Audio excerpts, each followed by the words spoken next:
my name is Luisa. I'm Spanish. I came here with a Hawaii scholarship to study Chinese for 6 months. Before that, at university, I studied international relations and focusing on the Chinese efforts to change the future of Taiwan, most specifically the soft power side of the conflict. When you came here, were your parents a little bit concerned for your safety? Definitely they were, especially my grandma as well. They were always like, okay, if something happens, you have to come back as soon as possible. It was never like, you can't go, or like, I feel like it's so dangerous if you go. The first thing I realized when I arrived to Taiwan is that people just live their lives normally, and whereas in international outlets, it's an actual big threat. Do you actually have any friends that went to study in China? Well, actually not, because from the moment I knew that I could choose China or Taiwan, I was definitely going for Taiwan. Even though China also has a lot of scholarships as well, their procedures are quite confusing for foreigners. When I was applying to the Taiwanese scholarship, I'd felt so much more transparent. This is obviously also a means of cultural soft power, and I've talked to a lot of students, they all say the same. A lot of people are coming to Taiwan instead of China. They chose the option that is closest to them politically and also socially as well. That's what I saw when I went to China 2 weeks ago. Didn't find any Europeans, any Americans, but I did see many Russians, other nationalities that I wouldn't know if I didn't ask them. Uzbekistan, Kazakhstan. Because you already know these things about China, but when you are actually there as a foreigner, like nothing worked. Did not even have any internet in my phone, and you're like, oh my god, I can't use any of my apps.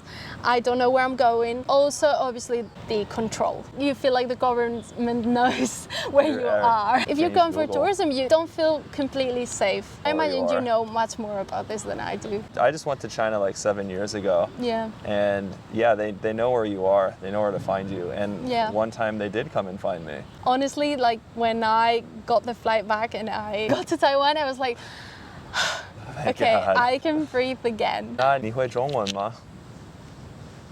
我可以试试看。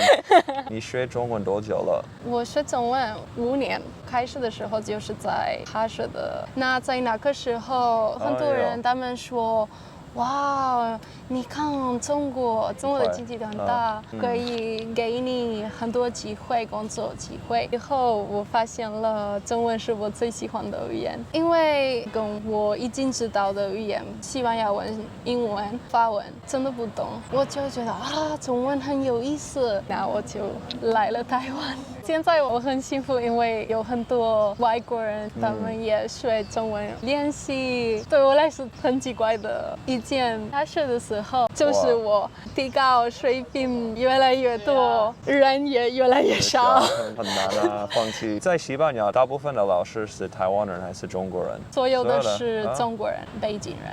我记得我来台湾的时候，跟台湾人说啊，一条儿这样的字语。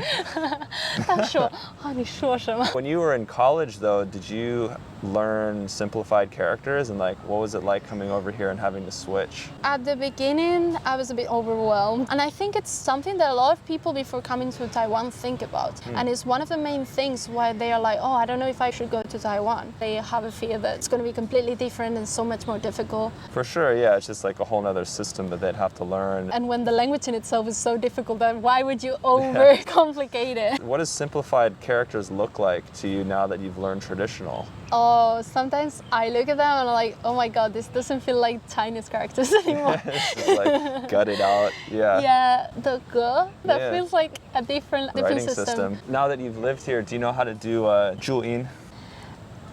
No. I was talking to my Taiwanese friend yesterday, specifically because she was writing the 注音. I finally made a sound that I before never was able to do. And I was like, oh my god, this makes so much sense. It's because in Pinyin it's written with this letter, but actually it doesn't sound like this letter. In the books that we use, there's always the bopomorpho, but the Pinyin is beforehand. Once again, the power of China influencing. So you're like studying international international relations at school. What made you get into like cross-strait relations in the beginning? For me, I just really like learning Chinese. Then I did a lot of essays on China, and I found out these specific issues that China had. I thought they were really interesting, and I wanted to know why China had these claims, such as Chinese and Taiwanese culture are inherently the same culture. There was an attempt by one university in Spain to create a program to get to know Taiwanese culture. It got to the point where like the pressure from the embassy of China was that hard that they had to suspend the whole program. These kind of things prevent people from literally just knowing that Taiwan exists. What did they threaten to do if you guys had that event? When an embassy itself sends a message to the university, you actually know that you got into trouble. Obviously, because China is such a powerful country, it's very hard to say no because you know that the incentive that you gain from China is much bigger. Because Taiwan, at the end of the day, doesn't have many diplomatic relations or anything like that. Kind of begs the question, it's like, what is China trying to gain by taking Taiwan? Well, this is a question of nationalistic pride. China is just very persistent with this whole idea that China was once the greatest nation, this Chinese dream they want to achieve by 2050. Their determination of the greatest Chinese nation. Okay. So you keep on strange. repeating this message over and over again to your population and even internationally. It means telling to the world that little by little they're like getting closer to that goal. In reality, the rest of the world regards the way they use the narrative as kind of threats. It's true that with developing economies, Africa, South America, Southeast Asia, China serves as an example of being poor and then having economic growth very rapidly, getting to the point where it can actually challenge hegemony of the US. But if China wants to actually achieve this reunification with Taiwan, the US, is Europe, Japan. These are the countries that are actually going to change the international outlook of the world. Yeah, kind of going into that, what does China have to offer to the Western world to try to persuade them that they are right on the Taiwan issue? Not as much as they would want to, mainly because of their political system. Even if it's economically open, a lot of people don't really know what's going on in China because it's so hermetic and it's so closed. Tourism is not relevant at all. The reality in the country in itself is so different to what the West or international world as a whole is used to. It makes it really, really hard for the Chinese government to actually appeal to this audience. Because of your Spanish background, do you guys ever draw parallels between like Catalonia in Spain and Taiwan in China? Does that ever come up?